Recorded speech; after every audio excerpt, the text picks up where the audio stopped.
Hey everyone. I am stoked to be able to bring you Chelsea Williams of Core Solutions Group. She is just a bright spot in terms of providers for owner attorneys. I think that every owner attorney should know who she is and should be familiar with her business because she's in it for the right reasons and she does things the right way.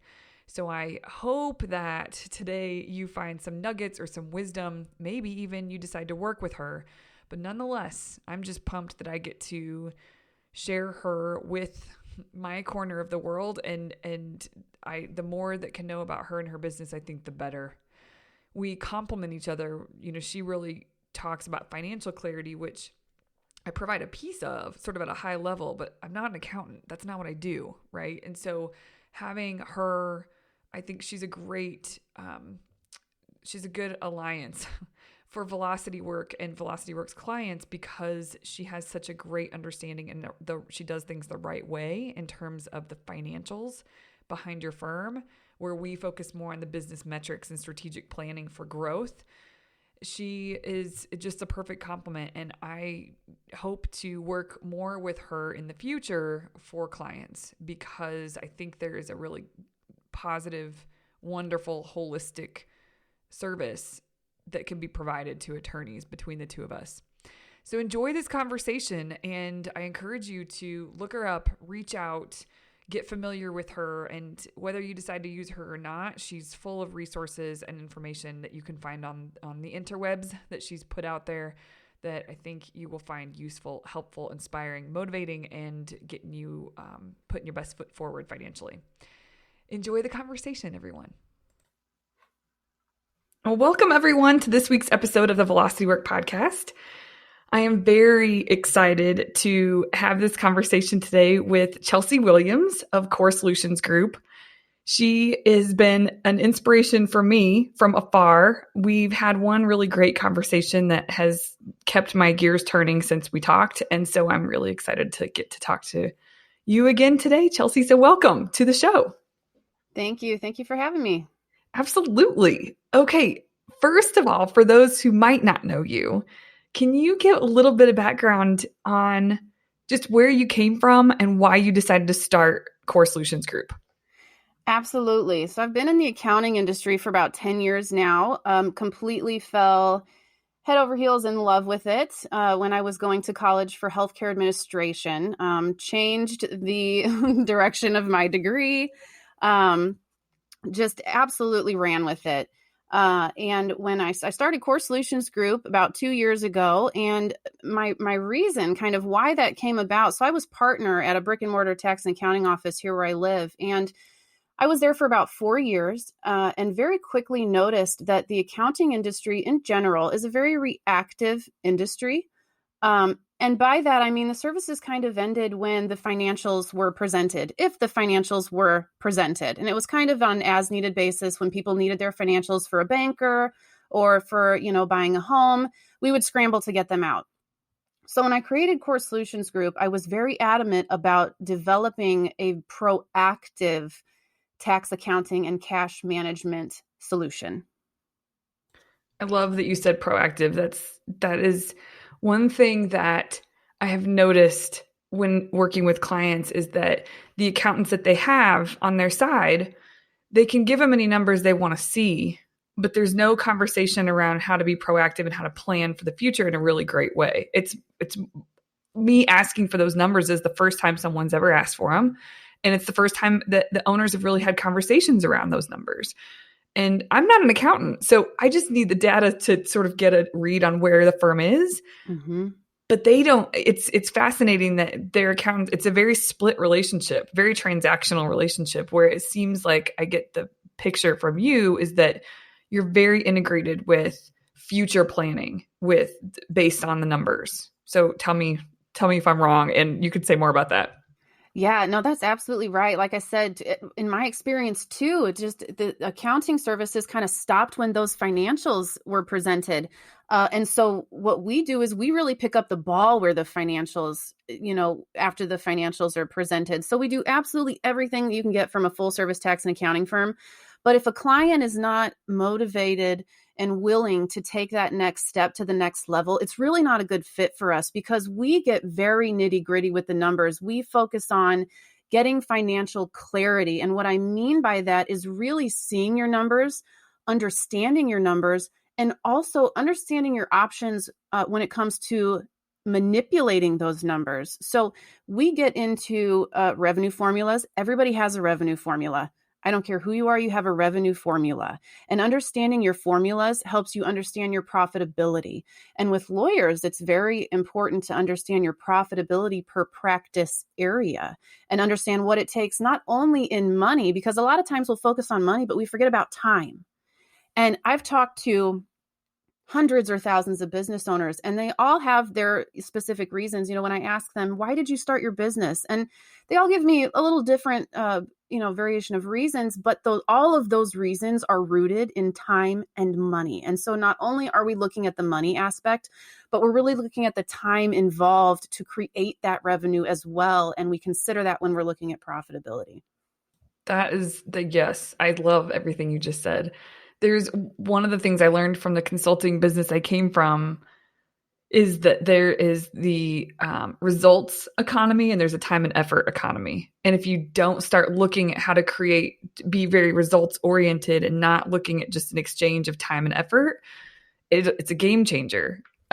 So I love everything that you just said for sure. And financial clarity, like I see that a lot on your site. Your website, I think, is fantastic at spelling out what you do and how you do it in a way that's we're revamping things right now on our site because we've decided similarly how you have steps.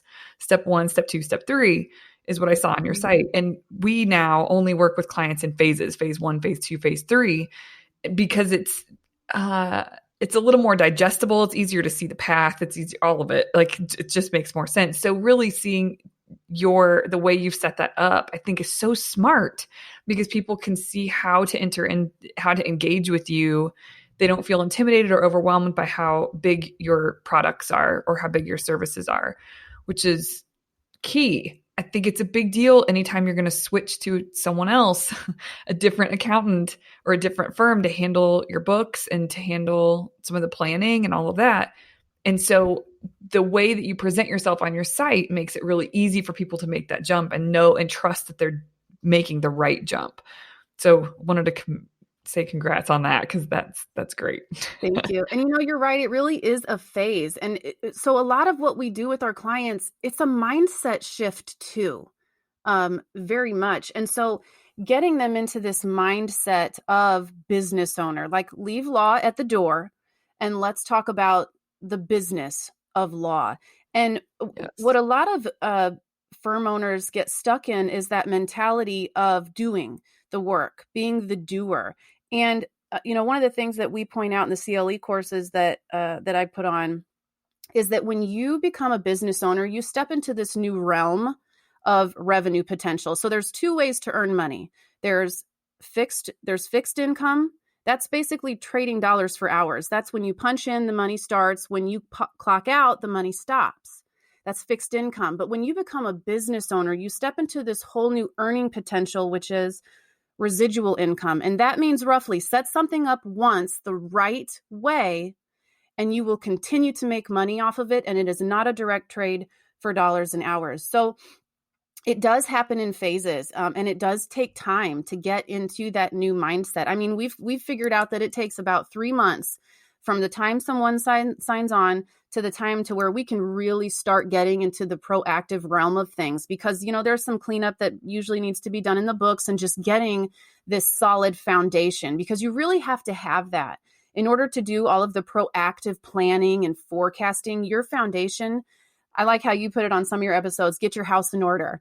You have to have a solid foundation for your financial house. And it absolutely takes time and comes in phases. Yes, 100%. That's the get your house in order. Just seems to fit somehow. But that's because you're right. You can't plan unless you really understand where you are right now. And it's really difficult for many people to be able to know exactly where they are right now because they don't have a grasp on their numbers.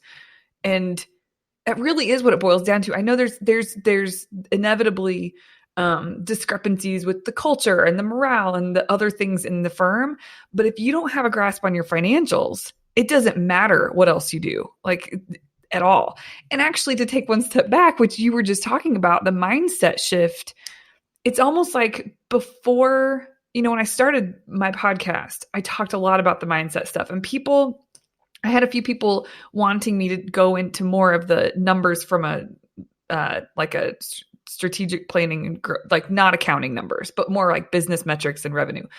And it's pointless for me to do that if you aren't the kind of person who can operate yourself in a way to handle the growth.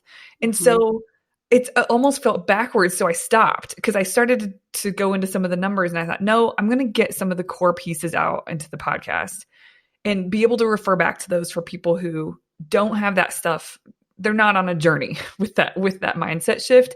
Then they can go back and listen to this, and then we'll talk numbers. I'm not interested in talking numbers with someone who is looking for a quick fix, is looking for, just they sort of compare to themselves to the outside world and other attorneys who have been doing this for a long time and are super successful, or haven't been doing it a long time, but they look successful from the outside, which is, who knows what's behind the curtain, right? And so it's almost like people come because they just want something to be fixed. And like what you're saying is, even 3 months to make the mindset shift that you're really wanting them to make, so that the planning can even make sense for them.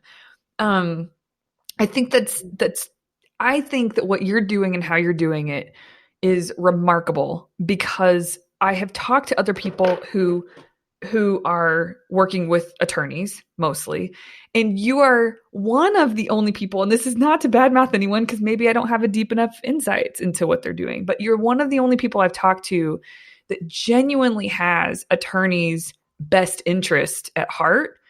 You're not going to sell a quick fix. You're not going to sell a pipe dream without understanding what's like really behind the curtain. You want to make sure there's integrity with how you do things. And because I've had conversations with you, I do understand it's because you have a genuine care for this world of attorney owners. And I feel like you're a kindred spirit on that, because I don't think that's everybody. I think it's really easy to set up a business and get an attorney to pay you for whatever service you're providing and not necessarily care about that person. Yeah, you want to try to get them a result, but you don't care about the person on the other end of the deal. And I do, and I can feel it in my bones that you do as well. So anyway, I love everything you just said, because it matters. There's a right way to do things. And I know there's 100 different ways to get from A to B, but there's some unethical ways to get there. There's some lazy ways to get there. And there's some really solid, great, right ways to get there. And you're interested in those paths. I think that sets you apart from so many people in the industry. So yeah, I don't know. Yeah. Do you feel like that's just ingrained in you, or do you feel like was there some like switch where you just got really passionate to help this specific group of people? What do you think about that, or if anything? Yeah. So when I went into business for myself, I knew that I wanted to niche. I believe in niching because I believe in the value, not for profits, but because of the people that you're niching to. You can help them so much more. Instead of being a jack of all trades, master of few. And I knew I wanted to be a master of very few. And so, I'm driven by passion. I have to have passion in what I do. And the lawyers that are on the good side of the law really have a weight to carry and so much work to do. Our world is in desperate need of change, and lawyers are at the front line, fighting for that change. And so, that definitely drew me to the legal industry, and also some, financial holes that I discovered when I first started looking at, different industries and which one I could be passionate about and I could really give my heart to. The legal industry struck me because there are some specific needs that are outside of the general knowledge of accounting, which is trust accounting. That's a unique need. But secondly, there was this financial gap lawyers are, they go to college and it's almost like the army. They break you down and they build you up into this legal warrior, and it's your life, and that's what they've taught you and ingrained in you. But for those lawyers that choose to go out into the world of business ownership on top of, practicing their craft, most of them did not get this information in school. They don't understand how to run a business or manage cash in their firm and understand that. And most lawyers make pretty decent money, which means that their firm reports pretty decent profits, which means that they're paying pretty decent tax bills.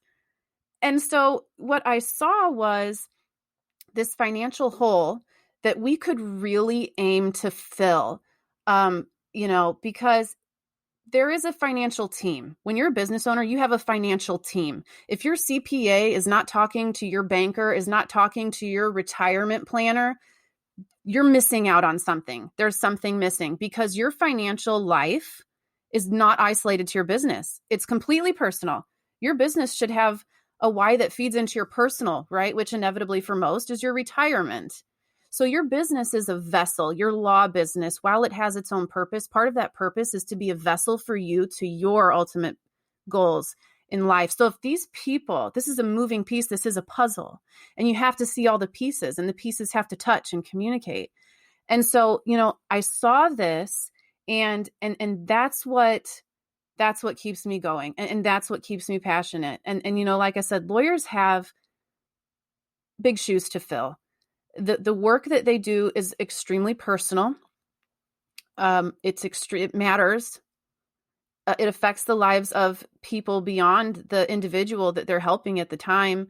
And it's really noble work. And I absolutely believe in it. That's beautiful. Well said. I love how you talk about you have to be able to see the whole puzzle. That's so true. And maybe that's why I don't think it's deliberate that people are out there just trying to take lawyers for their money, with marketers, different marketing companies out there and all of that. I think a lot of them probably do really great work, but I'm interested in the people who are looking at the whole puzzle and not just this segment of the business that they're going to try to blow out of the water. There's connections between that segment and all of the rest of it. And so I think maybe I'm glad you said what you said, because I don't want it to feel like I'm dogging other people in the industry. I think that's it. That's the missing thing, is that I'm interested in talking to people who want to look at the whole puzzle and are willing to say, I'm not an expert in the whole puzzle, but I'm willing to look at how it all connects. And I'm willing to have conversations with the accountant and with the marketers and with someone who's willing to just be a part of a bigger conversation than just a call once a month with the owner. Because the owner is lawyering and trying to keep their head above water with running the business as well. It's not the right person to get all your answers from, is the owner. So yeah, I love what you said about that. Well, okay, I feel like we could talk about this stuff forever. I would love to talk a little bit about. Do you feel like we've summed up? I wanted to ask you about your vision, your purpose, your mission statement, if you have that inside the business, or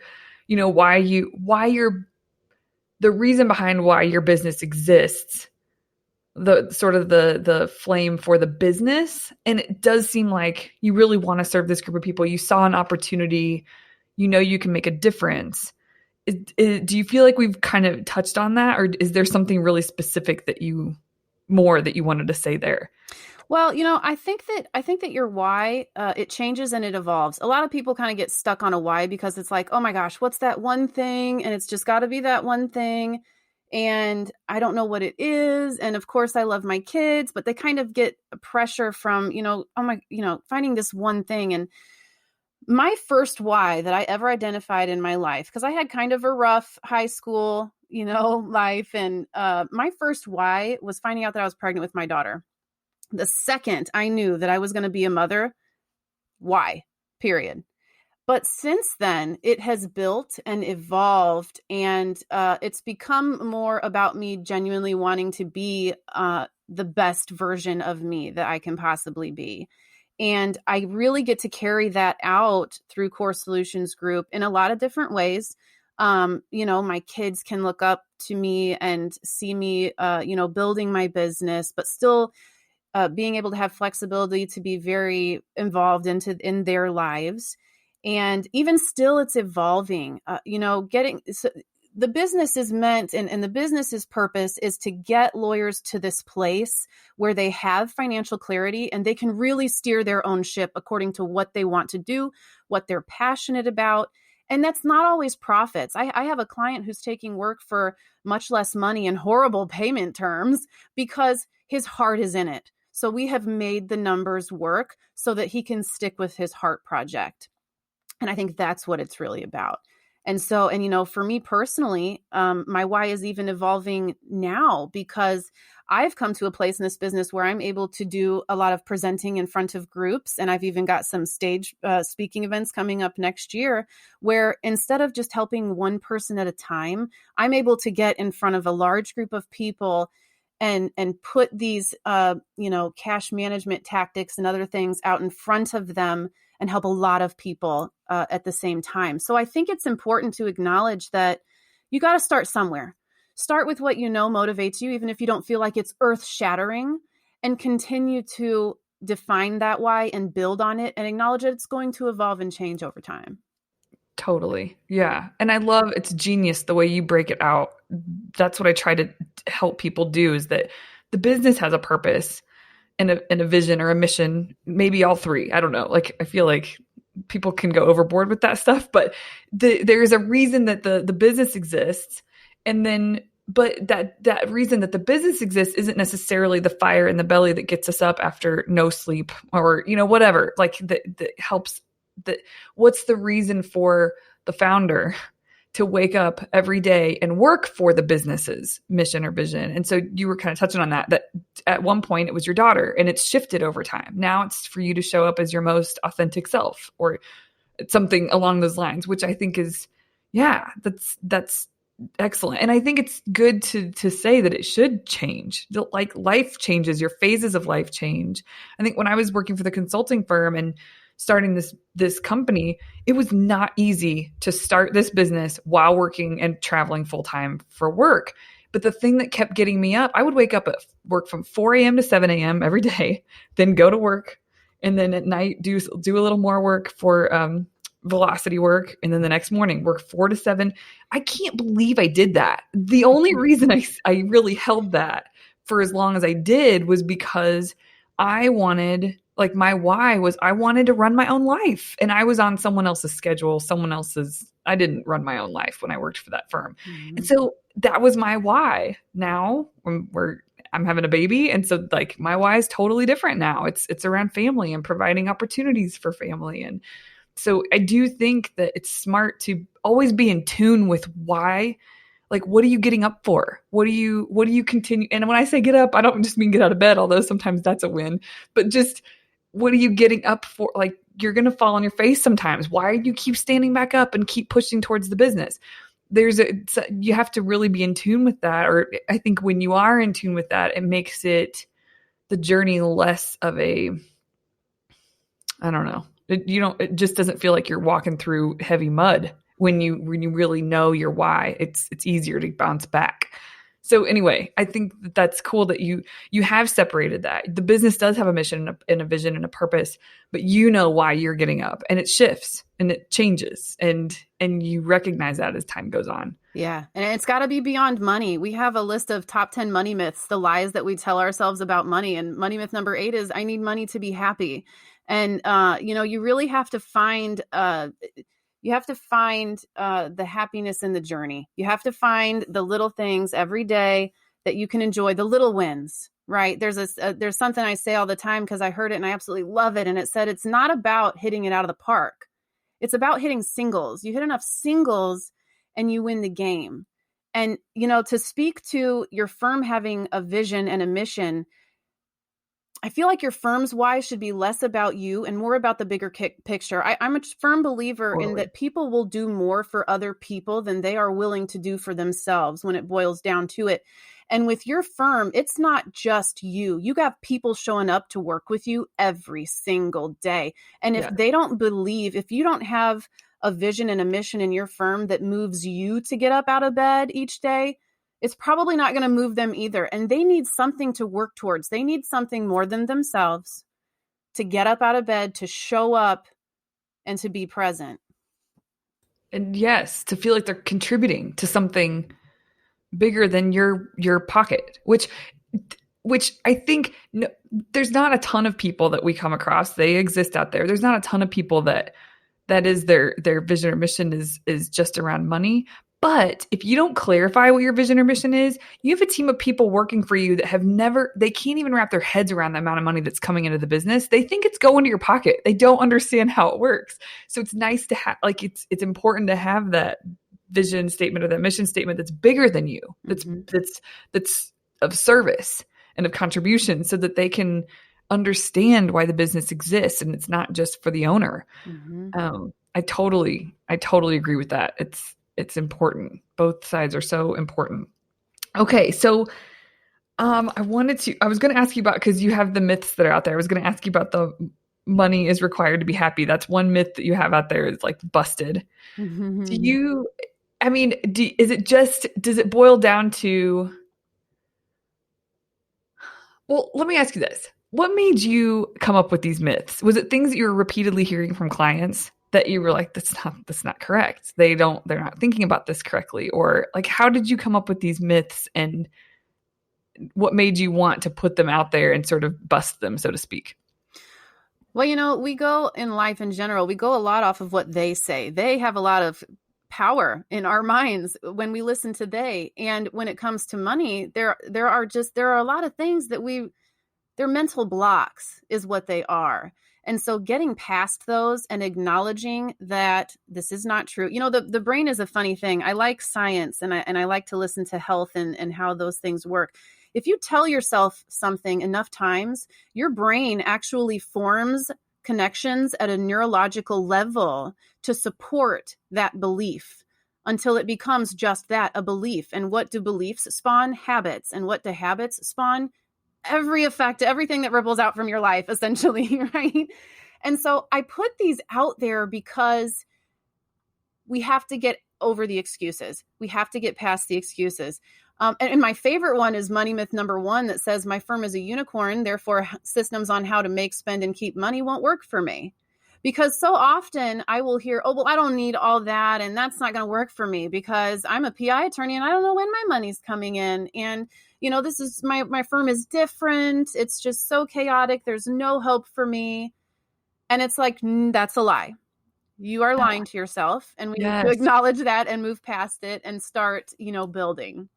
I do think people tend to think that they're not, this may come across harsh, but people think they're special. People think it doesn't apply to them. And that's not true. I feel like that happens in every industry. When I used to work with dentists and doctors, I would have some people say, well, I'm a prosthodontist, so it's different. I'm like, no, it really isn't. Let's just let's dig in here.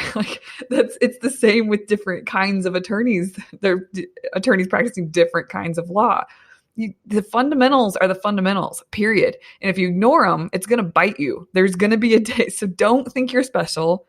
Find ways to get the fundamentals down and have partners to help you do that, which you guys are so great at. And we strive to be too. But from an accounting perspective and a financial planning perspective, I think that you guys are key. You're a key partner for people to be able to get the fundamentals down and stop thinking that they're special, that they're different. Just get real honest, get real raw, and let's move forward. And that's really what it's about. I mean, I say when I'm talking in front of people, I'm just going to be honest. We're going to cut right through the onion. We're slicing. We're not peeling anything today. We're getting straight to the point. I'm going to give you some hard truths. Just swallow the pill and let's move forward. And, our money myths they're just part of that. And, and again, I really try to stress, I think that a lot of times when it comes down to business and operations, lawyers often have the practice of law and the business of law in the same cup. And it's like, I'm not questioning your capabilities. And while your talent may be unique and while your knowledge may be unique, your business is not. So we need to leave law outside the door and we're going to focus on the business side of law. That's great. That's a great way to say that. Okay, one other thing I have really connected with you on last time we talked was your passion for a few things. I think just well-being of the attorneys that you work with and of that corner of the world, owner attorneys. And there were a few things that you mentioned prior. One stuck with me specifically because of my history with it. But you mentioned when I talked to you how passionate you are about the gender gap, the race gap, but then also mental health for just in general for attorneys. And maybe it even goes beyond that. But those are the three things that we talked about last time. And about you were really looking, you had your eyes wide open for opportunities to make difference in these areas. And I think all three of those are need to be addressed for sure. The one that stuck out to me because I have mental health issues in my family that stem back quite a ways, where I've dealt with mental health issues and dark depression. You know, family members have had a really hard time overcoming, and being close to that and trying to navigate it from an outsider's perspective of, you know, I wasn't the one dealing with it, but you're right there on the front lines of it and how to handle that. So mental health has always been super important to me and for me. I think that's partially why I'm so drawn to the mindset part of it, all of it, because it doesn't matter what you get. It doesn't matter how much money you have. It doesn't matter if your mental health sucks, your life is going to suck. That's just the truth. And so I think there's a lot of pressure and a lot of weight, as you mentioned before, that attorneys, owner attorneys specifically, carry, because they essentially have two full-time jobs, maybe even beyond that, but two full-time jobs, lawyering and running a successful business. And there is, you know, you and I talking before, there's a lot of addiction that comes up that in the world of lawyering and owner attorneys, and just the mental health aspect. And you and I have talked a little bit about how it's a reason, it's in the back of our mind constantly as we work with people, because we want to improve that for this community. So I'd love to hear more about that and about your passion for that. And you also mentioned that you've been infusing this more into your talks that you've been giving and things like that. So yeah, I'd just love to hear why that interests you, because it doesn't interest everybody. Yeah. Well, you know, again, one of the really nice things when you are a master of few and not a jack of all trades is that for me, I really got to know lawyers on a different level. And I still continue to evolve that understanding and, you know, everything that plays into it. And I really try to stay sensitive and humble to all of that. And when I started coming across, you know, in my research, some of the statistics of, you know, addiction, depression, and even suicide in the legal industry, it just strengthened my why that much more, because lawyers have a heavy load to bear and they see the dark side of the law. Have you read the book Just Mercy? No. So there's a movie actually coming out about it this month, I believe right around Christmas. And this book really exposes some of the brokenness in our legal system. And, you know, lawyers that deal with this, and even on a less dramatic level, it's hard. It's hard to watch. I can only imagine how helpless one must feel to see their clients going through some things and the law just failing them. And so I can only imagine that takes a toll. And so I'm really happy that with the services that we offer and the work that we do with lawyers, it's all part of relieving some of the stressors. It's getting some of the thoughts while you're laying in bed at night and you're worrying about all of these things. It's taking a portion of that away. And accounting is not the end all be all. It's not the answer, but it is a very important moving piece. And, you know, I really love, like I said, I fell passionately in love with accounting and numbers and strategizing with the numbers. And so I read tons of books on it. There's a book out there called Rich Kids by Tom Corley. I would recommend it to everyone that has kids, and really everyone that doesn't. I think it taught me just as much as I could teach my children from reading it. But within the book, he has a list of habits, and it's habits in different areas. And he breaks it down into two sections: poverty habits and rich habits. And these habits revolve around things like communicate. And this is all money habits. Okay. This is an extensive study that they did to study the habits between the rich and the poverty. And they're habits that have to do with communication, actually writing down and setting goals, eating habits, exercise habits, how you view gambling, fate, luck, your routines, how you network, how you parent, how many books you read, your saving habits. I mean, these are all habits that they're not even really direct. Most of them are not even really directly related to money. But, like we said before, it starts in your mind. It starts with your beliefs.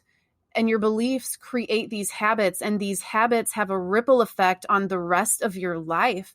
And so it's one of my favorite pieces to talk about in my presentations, because while it's not directly addressing an area that I'm not qualified to speak on or, professionally by any means, but it all plays a part. And one of the, I have a YouTube series out where I interviewed the top 10% of law firm owners, being law firm owners who've been in business for 10 years or more, because statistics tell us that less than 10% of businesses make it past the 10-year mark.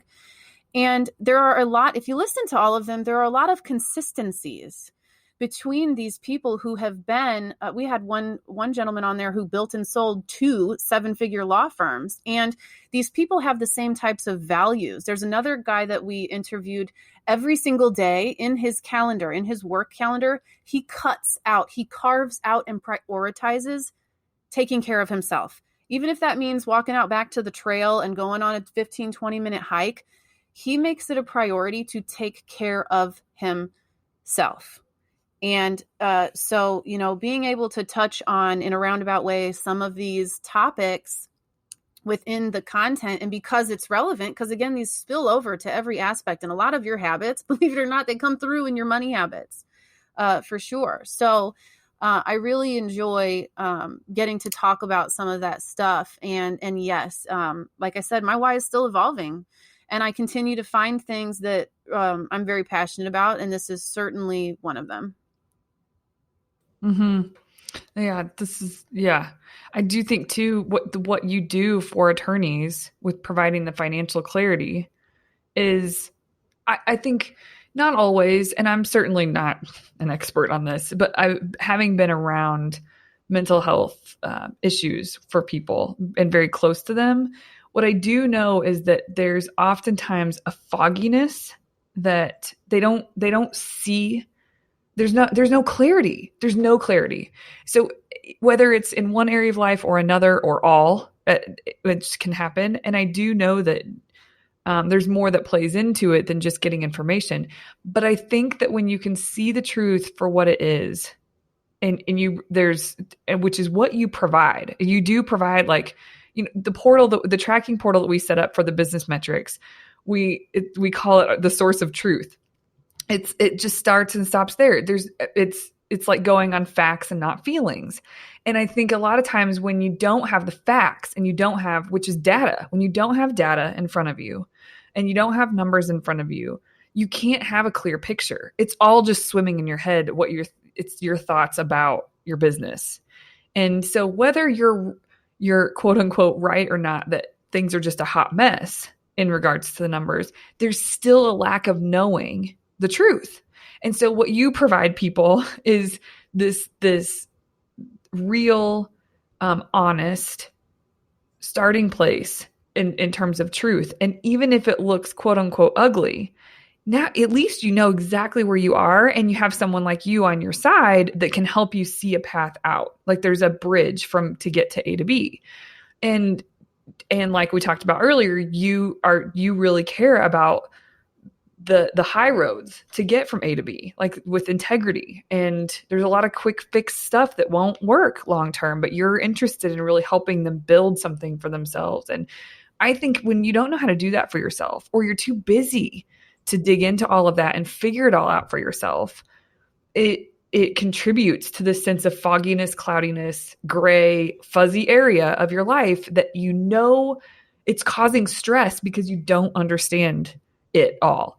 And so I think that, like, that's, to me, that's one way that I see you. And I know you'll always keep evolving with this because I can tell how passionate you are with how to contribute to ensuring that attorneys' mental health is raising, the awareness is raising, and the conversation is being had, and that it's continuing to improve. But right now, at least just at its core, your business, what it stands for, will help in its own right, just because your business exists and because you guys are doing what you're doing. So I think it's just wonderful to be able to connect with someone who is willing to look at all the puzzle pieces and is willing to look at all, like, connect all the dots, and is willing to make sure that the solutions that they present are the solutions that are the best outcome for long term, and really building and growing wealth. And all of that is in the best interest of the owner. So it's all tied in. And so I love that you're into having this conversation around mental health, and that you are finding ways to infuse that when you talk to audiences and when you go speak, because it's not like you have to go up there and have a topic that says, we're going to talk about mental health today, but everything that you do inevitably does affect, I think, mental health, because you're creating clarity, and clarity is a beautiful, beautiful place to start from. Even if it doesn't feel good because it's not what the numbers you want to see, it's the truth. And it's not just a bunch of thoughts swirling around, like stress and, like, I don't know what's going on. It's very different. Does that make any sense? Yeah. And finances are one of the areas of life that causes a lot of stress, period, whether you're a business owner or not. So, we swear a lot by the bank account budgeting system, which essentially is the same as Profit First, which I know that you subscribe to. And I absolutely love it. And it's so awesome because a lot of times, pretty often, we'll have clients that we teach them the Profit First system or the cash account budgeting system. They get it all up and running, and they'll go into their personal lives and implement the same strategy just because it works so well. So yeah, I do think that, a lot of what we do, it does create clarity, and along with financial clarity, because what happens is when you get clear about what the numbers are, also about what they could be, what ends up happening is, now that you don't have any excuses around uncertainty around the numbers, now these habits start popping up. Now we start seeing, okay, what are your money habits? And how do we change that? And why are we going to change that? And so it gets us into these more, okay, let's figure out the other moving pieces that need to fall in line in order for this to work. Yes. Okay. Let me ask you this. We've talked about this a little bit before, but I don't have an agenda here or any necessarily recollection of exactly what you said. But Profit First, I think we talked about last time, what I'm recognizing or realizing is that Profit First is beautiful. There's some beautiful tenets in there, but it doesn't need to be treated like a religion, so to speak. There's just some principles that are very smart in implementing with how you move forward with business. Can you say more about that? And then also the types of law that you experience more resistance from with Profit First, and what you have to say to that. Yeah, I have the same feelings about it. I love Profit First. I love what it stands for, but being so niched, I do acknowledge that the exact way that the book lines it out may not be the best fit to a certain extent in some cases. So I do deviate from some of what the book says. And I like that flexibility. I can appreciate that flexibility. And it comes in really handy, especially for clients. Like, for example, one account that I almost always add that's not in the core 5 is payroll, setting aside money to pay your employees. And by far and wide, the most kickback I get for this system are the settlement-based attorneys, because of the unpredictability in their cash flow, But ironically enough, it works the best for them because of that. So if they get a giant settlement and they allocate their funds properly, they got payroll for months and they no longer have to worry about it, until the next settlement comes in. So it evens itself out. And when they see that and when they understand that, just imagine finances are already so stressful. Just imagine that you don't know when your next settlement is coming. How much more stressful is that? So to have it pre-allocated for the coming months or weeks or however long, there's a peace of mind there that is priceless. Absolutely. Okay, so that's good to know. You may have just said this. Do you break it out so that operating expenses and payroll are always separate accounts, or just depends on the firm? That is my preference. Yes. Okay. Yep. That is really good to know. I don't currently do that, but I could totally do that. Yeah, because payroll is especially in a legal setting, in a law firm setting, it's pretty parallel to, a lot of it is a variable expense, right? Because some people are billable, some people are overhead. So we acknowledge the variable versus the overhead. And payroll is one of those, it tends to be one of the more variable to revenue, which is why it works so well with profit first, especially with settlement-based models. Mm-hmm. That is really great. Do you think too, the pushback that you get, I hear their reasons. Do you modify, log in once a month and allocate instead of, I know the book has, they give the example of the 10th and the 25th. Do you reduce the number of times you're asking them to go in and allocate? Is that part of what will help sort of make it easier, I guess, on them? If we can get to once a month, we absolutely do once a month. It's just one more time that you're looking in there, thinking about it. It's just more automated if you can do it that way. Now, especially in the beginning, we monitor it weekly and we do transfers weekly until things level out. We'll have like a 3-month period where we're very hyper-focused on it to make sure that no balls get dropped. But eventually we do spread it out to at least every other week. But for those that we can justify a once a month transfer, we do. Cool. Yeah. Okay. And then the last thing that I really wanted to touch on with you, I heard you mentioned the series that you're doing with the top 10%. And there's one interview that I've listened to a big chunk of it. And oh my gosh. Oh, her name is escaping me right at the moment. She's an attorney out of Chicago. She has 4 kids. Teresa. Yes. Teresa Panzica. Yes. Yes. She is okay. Awesome. So, and I apologize. I wasn't necessarily gonna bring her up on this, but I did see that that episode or part of it, and I really appreciated you guys touching on what it's like to be a mom, a working mom, and not just a working mom, but you running your own thing. You have your own business and it's growing and it's doing well. One thing that I've noticed, I'm almost 8 months pregnant now, and there are more people than not that when they learn what I do, and when I started this, which wasn't all that long ago, just a couple of years ago, but I just left my consulting firm earlier this year. So it's really been a big growth push. And people will look at me like I have 2 heads. Like, are you nuts? You're pregnant and you're trying to build a business. You can sense from them that they don't think that that's possible. They don't think that it's going to succeed. Mm-hmm. And for a number of reasons, who knows why they think that, but they think it won't succeed. But in my mind, I have way more drive right now than I've ever had. I have, and as maybe it sounds over nurturing, but I also have this different place of service that I want to come from, or that's sort of coming up now, because I don't know, I want to do the right things. I want to build a world that my corner of the world, I want to contribute to in a meaningful way for my family. And so it almost feels like I'm showing up better and differently, and my drive is better. And yeah, there's going to be several weeks after the baby's born where I'm going to take a step back, but that does not mean my business is collapsing. So I would love to know what your experience has been. And you said you were super pregnant when you started Core Solutions Group.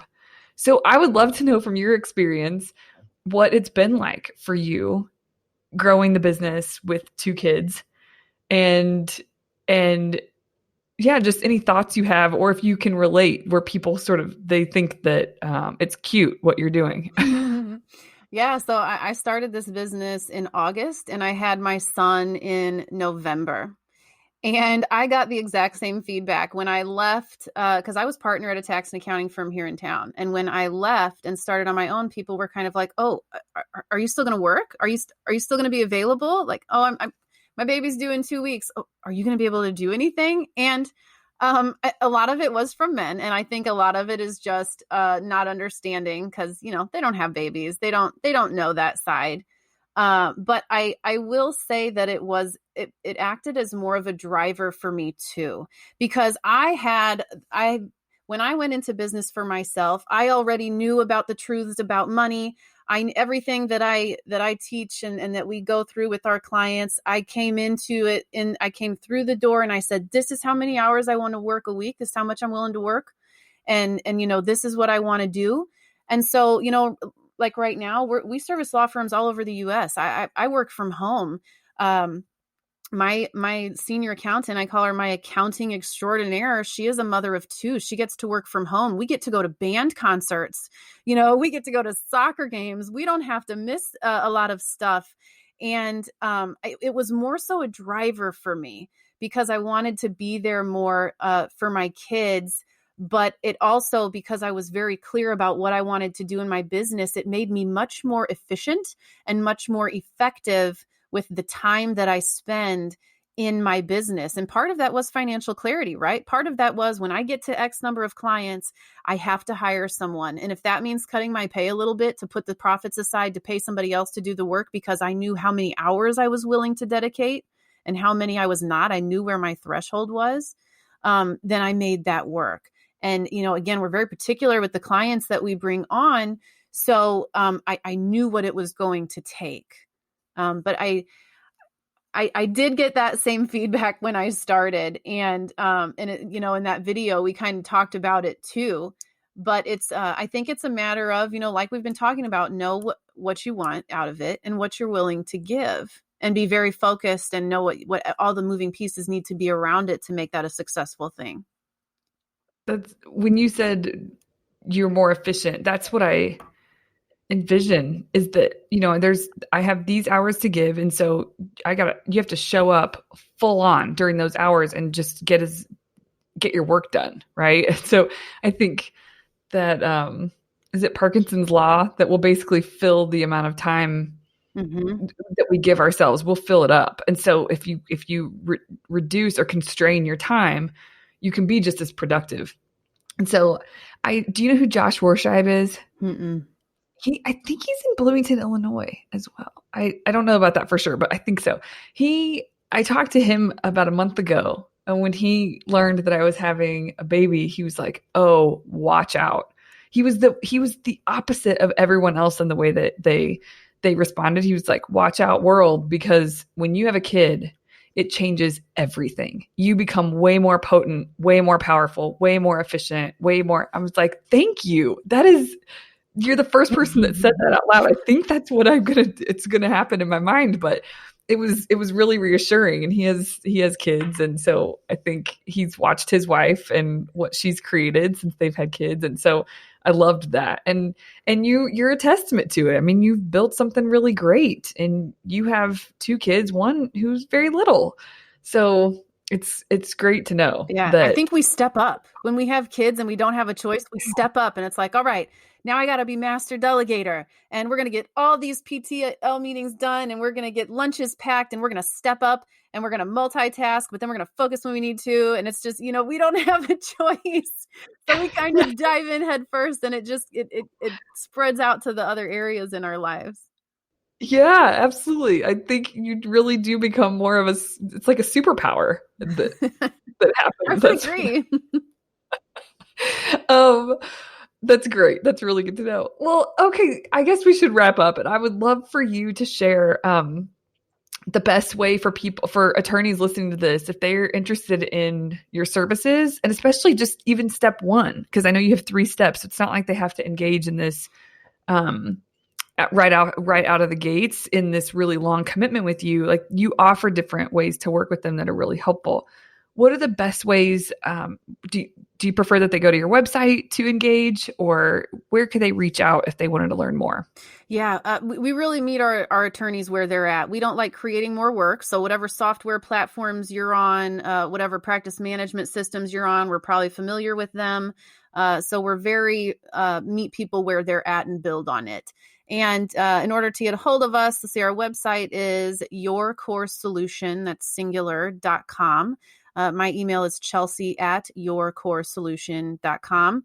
I'm on LinkedIn. We're on Instagram. We're on Facebook, pretty much everywhere but Twitter, because I can't for the life of me figure that out. So. Okay, great. That's awesome. And you mentioned you're pretty, you didn't use the word selective, but you did a minute ago. You were saying like you care about who you bring on. Can you say more about that? Like, what are you looking for in terms of vetting? Yeah, I guess. so I'm a wide open door, right? I said that I like to slice through onions. I don't like wasting time peeling them. And what I tell people is there is a bare minimum that we will do in order to service a client. So if somebody's not interested in the extremely proactive services yet, we do have kind of a base service, but it is still comprehensive to the world of tax and accounting. And so what I tell people is if you want the cheapest guy, we're not it. We tend to be a little bit more expensive than other people because of everything else that we do and the value that we add. But we do have a bare minimum that we will do that is full service. So. Okay. Yeah, that makes sense. Great. Thank you so much for being on the Velocity Work podcast. This has been just a joy and thrilling, and a conversation with you is always super compelling. So I'm just pumped you were willing to come on. Thank you so much. Yeah, thank you too. It was fun. It was. All right. Talk to you again soon. All right.